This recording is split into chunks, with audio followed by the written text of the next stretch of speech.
Aiden never expected anything unusual to happen on Vega 7, the quiet desert moon where he worked as an outpost mechanic and part-time surveyor. The place was dry, empty, forgotten by most space travelers. The nearest human settlement was nearly 100 kilometers away, and the only visitors he usually saw were sandstorms rolling across the horizon. He lived alone, fixing broken drones and maintaining communication equipment that no one really used anymore. Life was peaceful, silent, almost boring, but it was safe. That morning, everything changed. Aiden woke early, like he always did, to check the solar panels before the heat rose too high. The sky was clear, a pale gold that stretched endlessly above the cracked ground. The air tasted dry, and the wind hummed weakly against the metal walls of his outpost. Nothing unusual, nothing interesting, just another empty day. Then the alarm beeped. Aiden paused mid-step, confused. He had set the motion sensor 2 days ago, after a wild creature damaged one of his storage crates. The alarm wasn't loud, but it was steady, a soft, repeating chime that meant something was moving outside. He walked to the monitor. The screen flickered before showing a single blinking dot approaching from the eastern ridge. It moved slowly, more like a stumbling person than a creature. Aiden frowned. Nobody traveled alone in this wasteland. No patrols came here. No traders passed through. The heat alone could kill someone unprepared. He grabbed his utility pack and stepped outside. Instantly, the wind hit him, hot and sharp, carrying sand that stuck to his skin. The sun wasn't even at its peak yet, but the ground was already warm under his boots. He shaded his eyes and looked toward the ridge. At first he thought he saw a trick of light, a shimmer, shape blurred by heat. But after a few seconds, he realized it was a person, a woman, walking slowly, almost dragging her feet. Something was wrong. Her posture showed exhaustion, not confidence. Her steps were uneven, weak. Aiden didn't stop to think. He ran toward her. As he got closer, he noticed unusual details. Her skin wasn't like anything he had seen before. It shone faintly, almost metallic, catching the sunlight in a soft silver glow. Her hair, long and braided loosely, shifted between shades of blue and white like mist. Her eyes, though half closed from fatigue, carried a deep violet color that was almost unreal. She wore a suit torn, dirty, and scorched, made of a material unlike any human fabric, even injured and weak.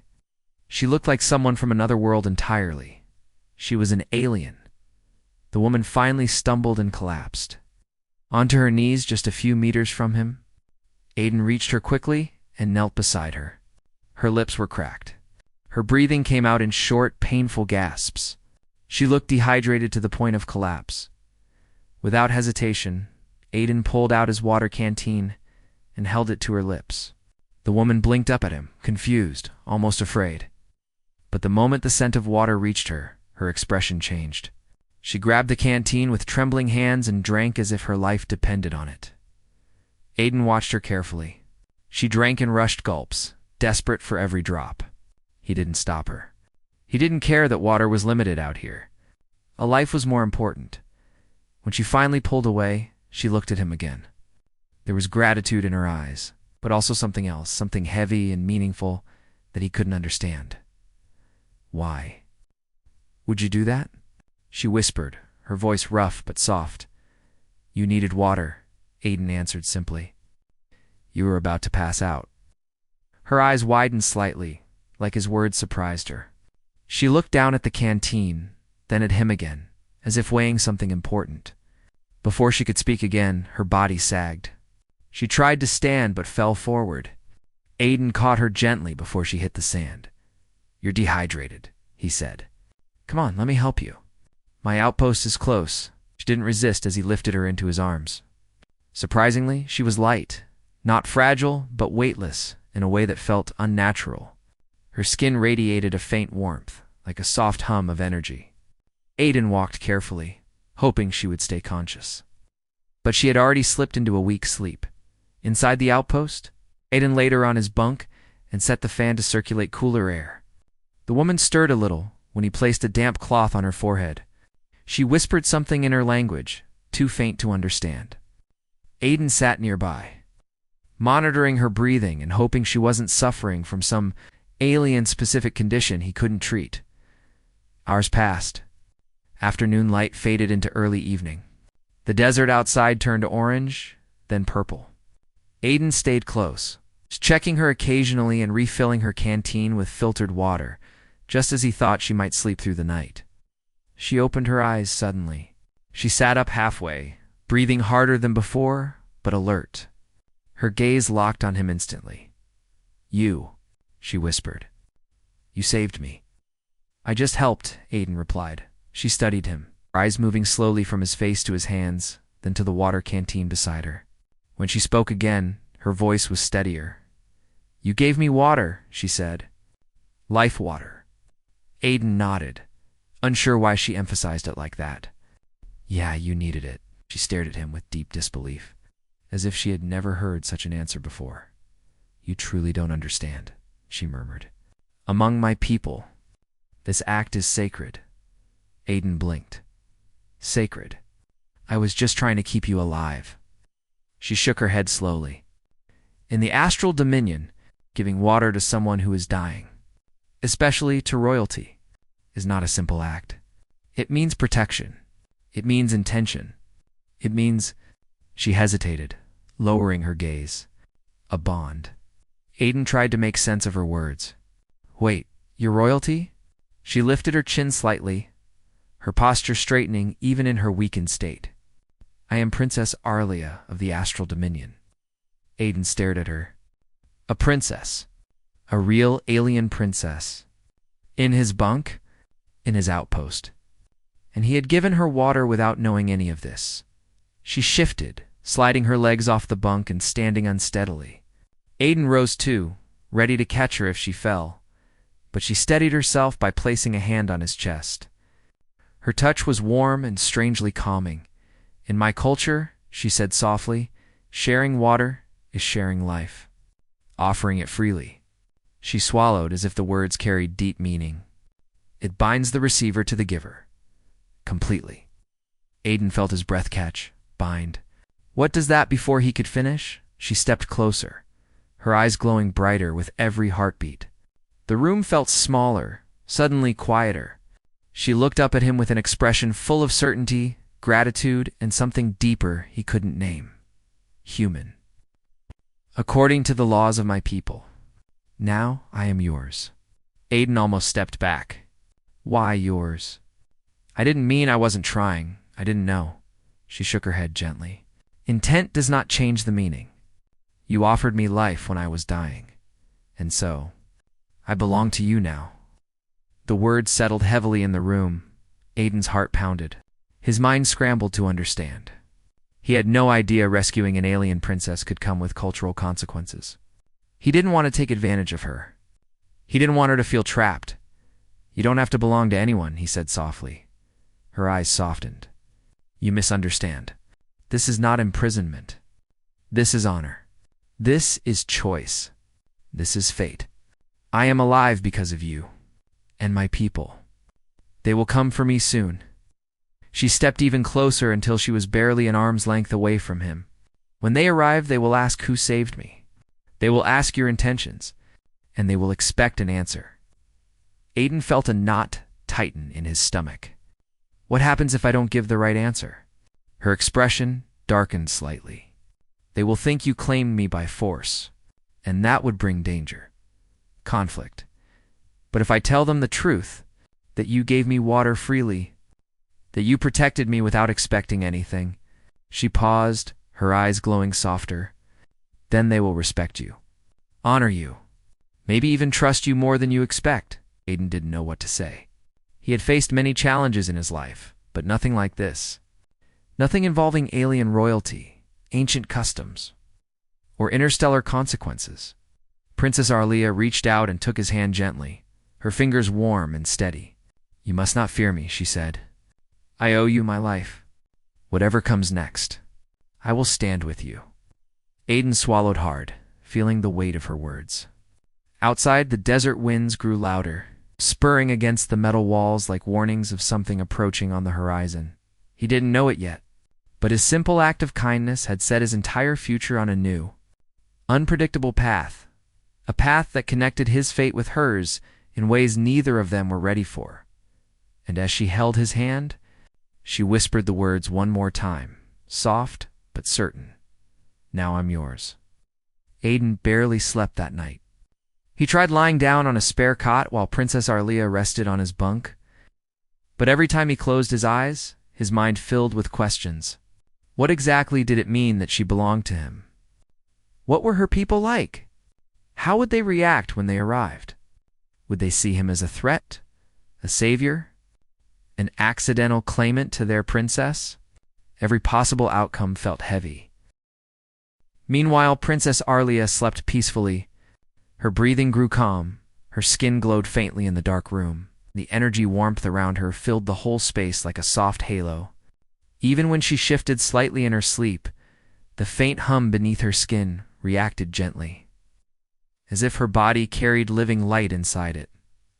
When dawn approached, Aiden gave up trying to rest. He stepped outside the outpost, letting the cool early breeze brush across his face. The desert looked calm to calm, with faint morning light painting long shadows across the sand. But something felt different in the air, like a quiet warning. Princess Arlia joined him minutes later.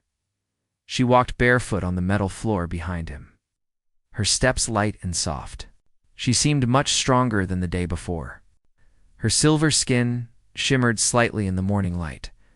When Aiden turned and saw her, he almost froze.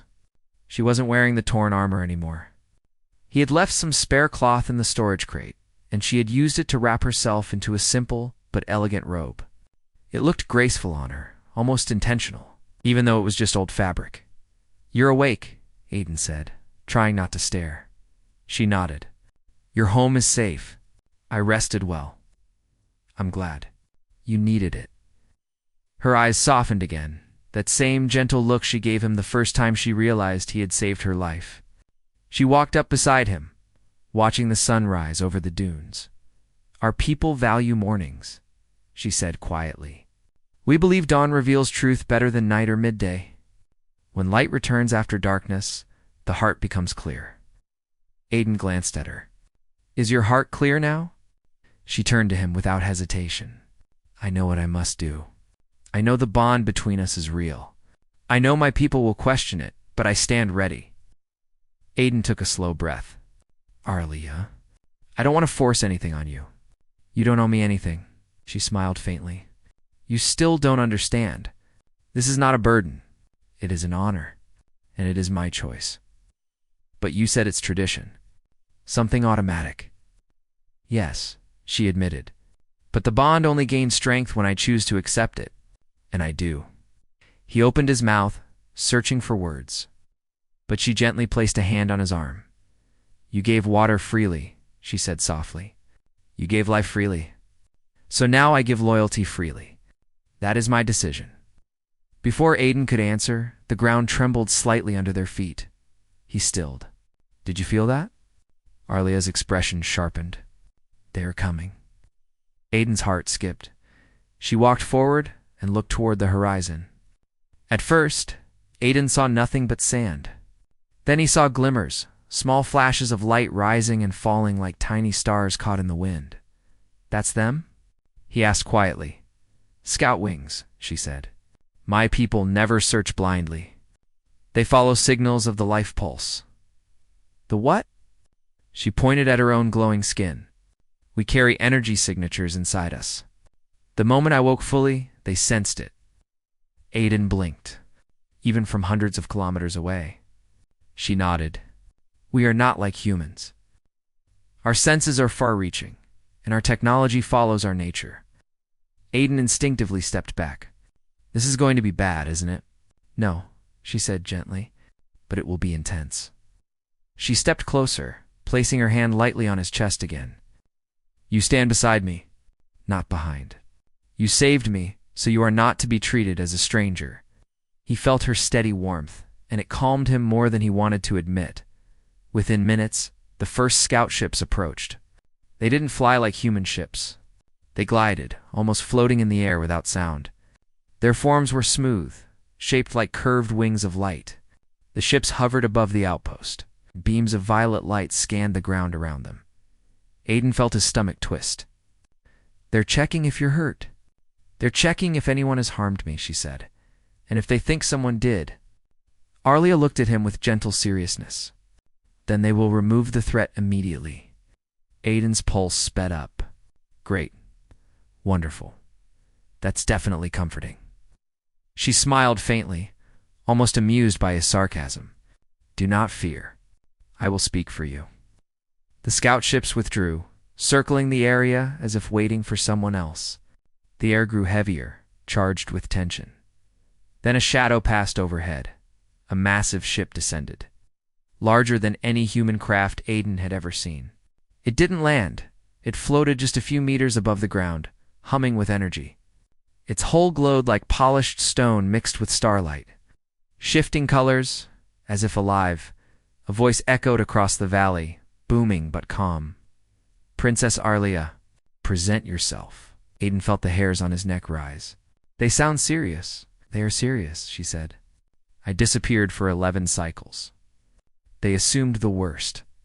Before Aiden could speak, Arlia stepped forward. Her posture changed completely, straight, powerful, royal. Even without her armor, she looked like a ruler. Her voice echoed with bold strength. "I am here, alive and unharmed." A second voice responded, this time confused, unharmed. "Princess, your life pulse vanished. You were believed dead." Aiden felt tension rise around them. Arlia lifted her chin proudly. "I survived because a human saved me." Silence fell over the valley. Aiden wished he could disappear. The ship hummed louder. Then a beam of violet light extended downward.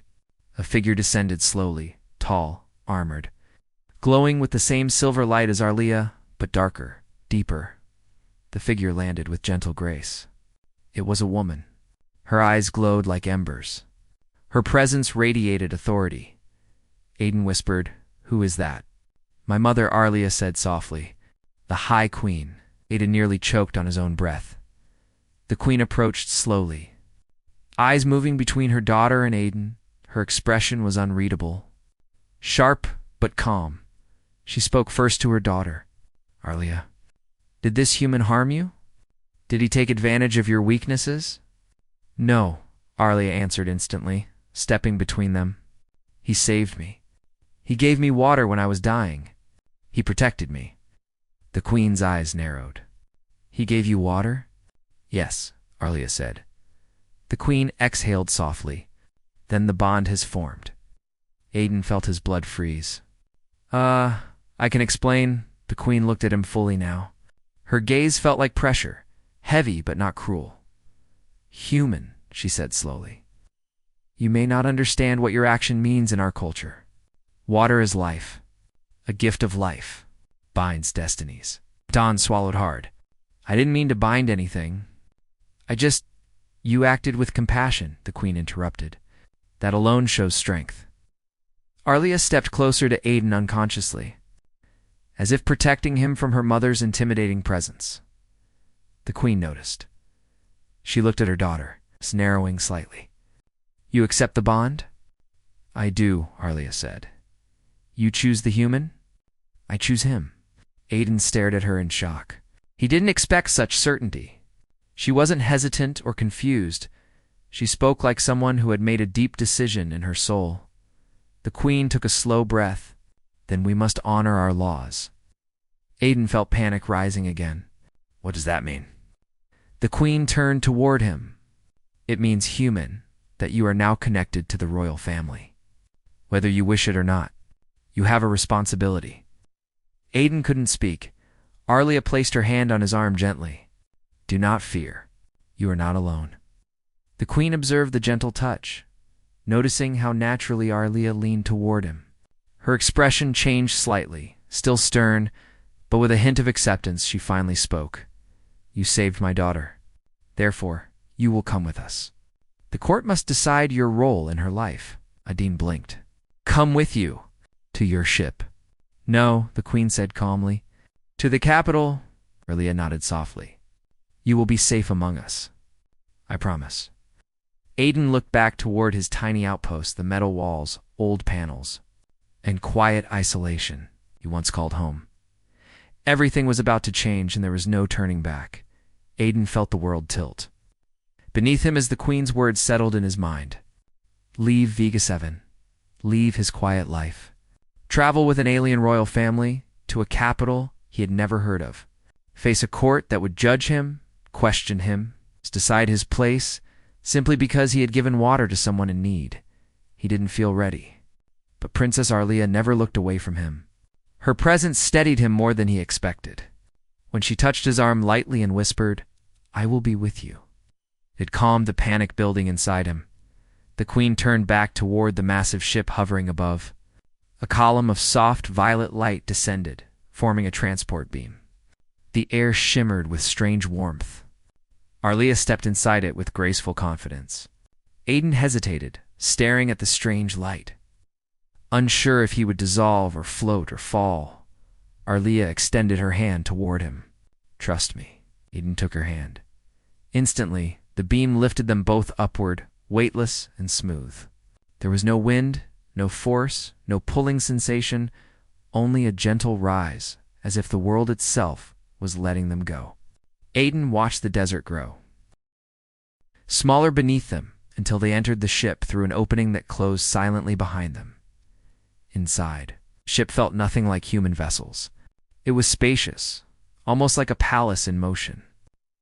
Walls glowed softly with shifting patterns of silver and blue.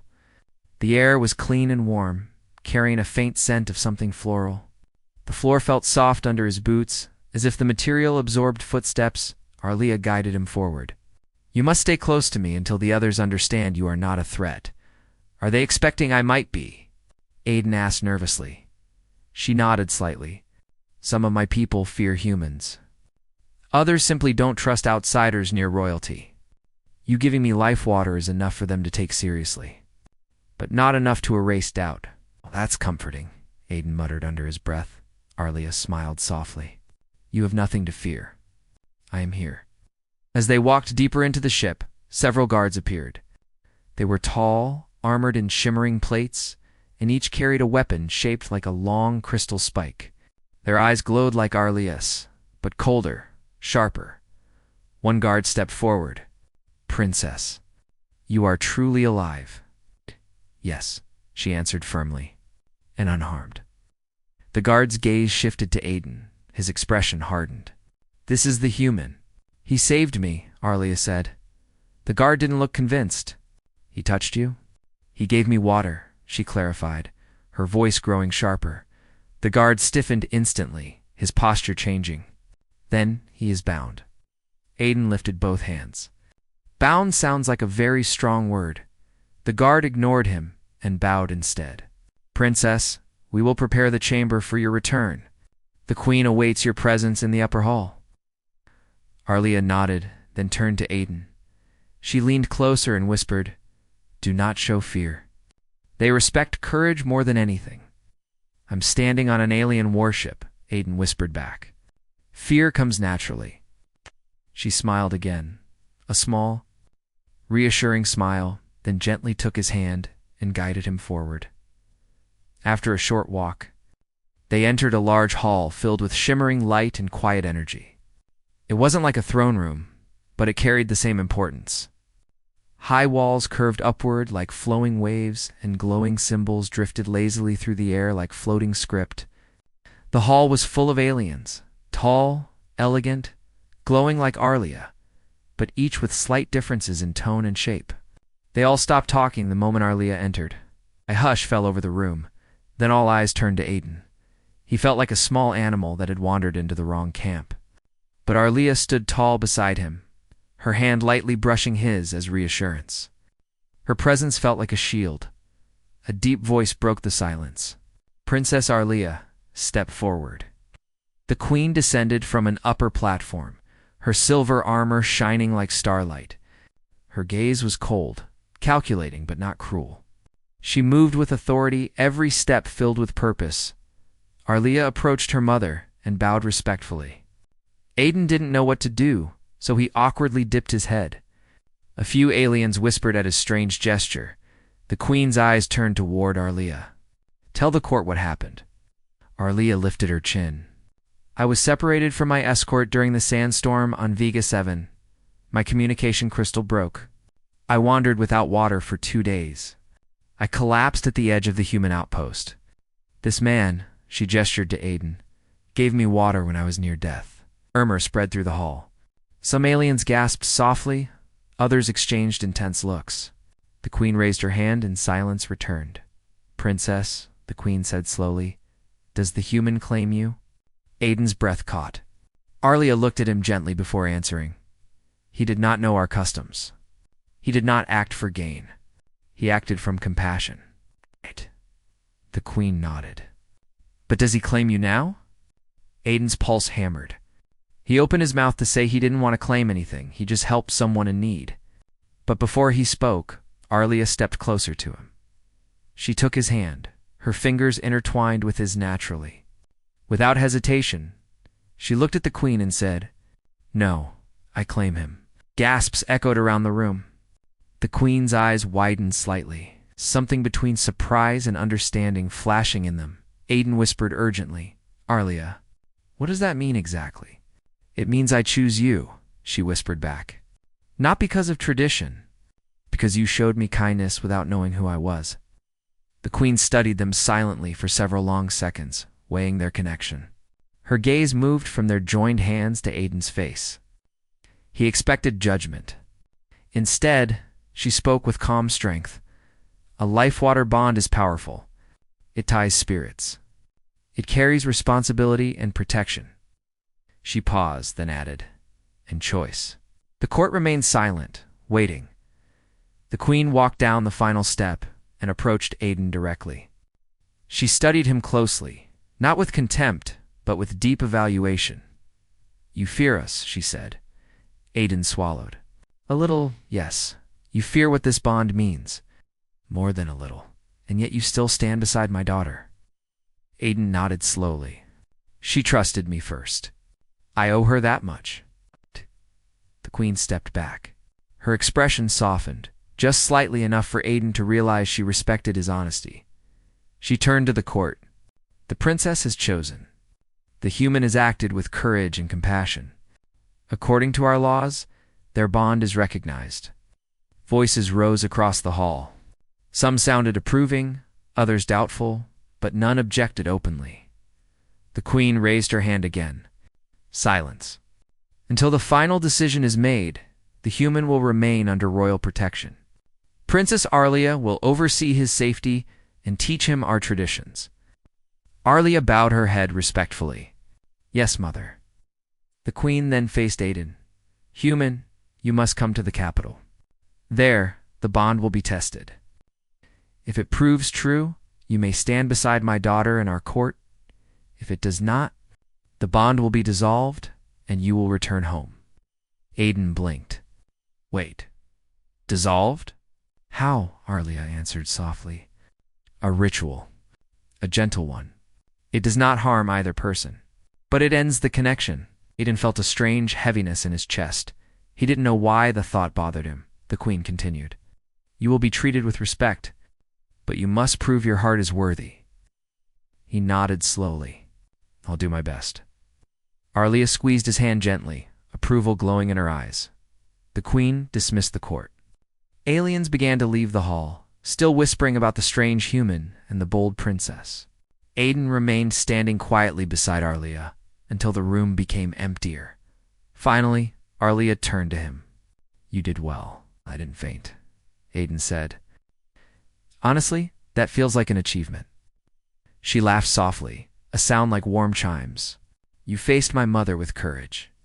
That is rare, even among my people. Aiden let out a breath he didn't realize he was holding. So, what happens now? Arlia stepped closer, her eyes gentle, her voice soft. Now we go to the capital, and we prove the bond is real. If you want it to be. Aiden looked into her glowing violet eyes.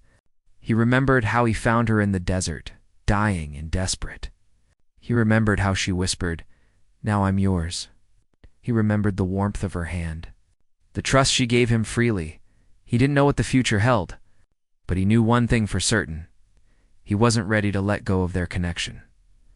"I'll go with you," Aiden said quietly. "Wherever this leads." Arlia's smile deepened, filled with relief and something softer. "Then we move forward together." And for the first time in his life, Aiden felt his path wasn't lonely anymore.